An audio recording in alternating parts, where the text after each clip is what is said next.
We moved up here in the fall of 1972, and I had been a nurse for a few years at that point and wanted to make sure that I maintained my nursing license, and always had a passion for home care and hospice starting back when I was in college. So I naturally gravitated to the VNA, and lo and behold, it was a fairly new organization at that time. There was one full-time nurse and an administrator and some support staff and a small board. And so in late 1973, I was hired as a part-time staff nurse.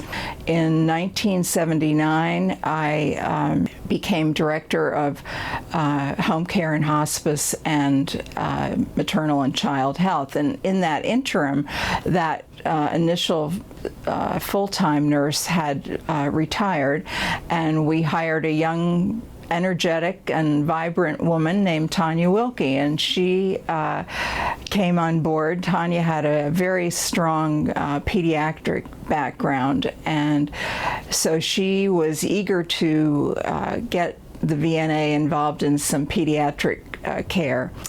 Then we hired another great, energetic young woman named Jan Saylor, and she eventually took over the maternal and child health program, and I became supervisor of more of the adult programs. Then in 1990, there was a new CEO, and I was hired at the time as vice president of clinical operations to really foster positive relationships with the physicians and the local hospitals and other agencies. And then in 1997, I was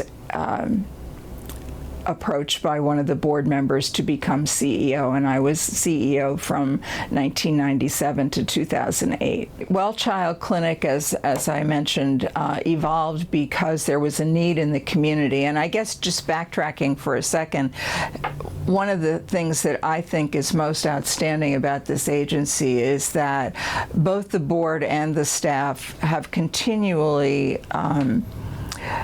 done everything they could to meet the needs of the community. Well Child Clinic was a response to a need for children who were not getting their usual preventive health care, especially from 0 to 6, and we all know that that's a really key time when attention to both their normal growth and development is so important.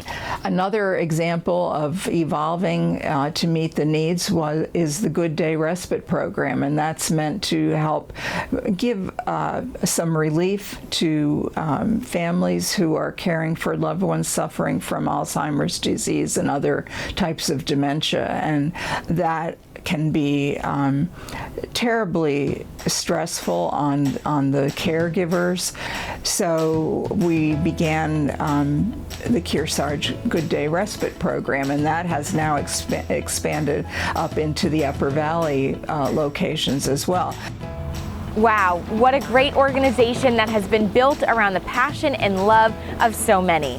When Your Yankee Chronicle returns, we'll close with an announcement about the 2022 World Sonar Sailing Championships to take place on our Lake Sunapee.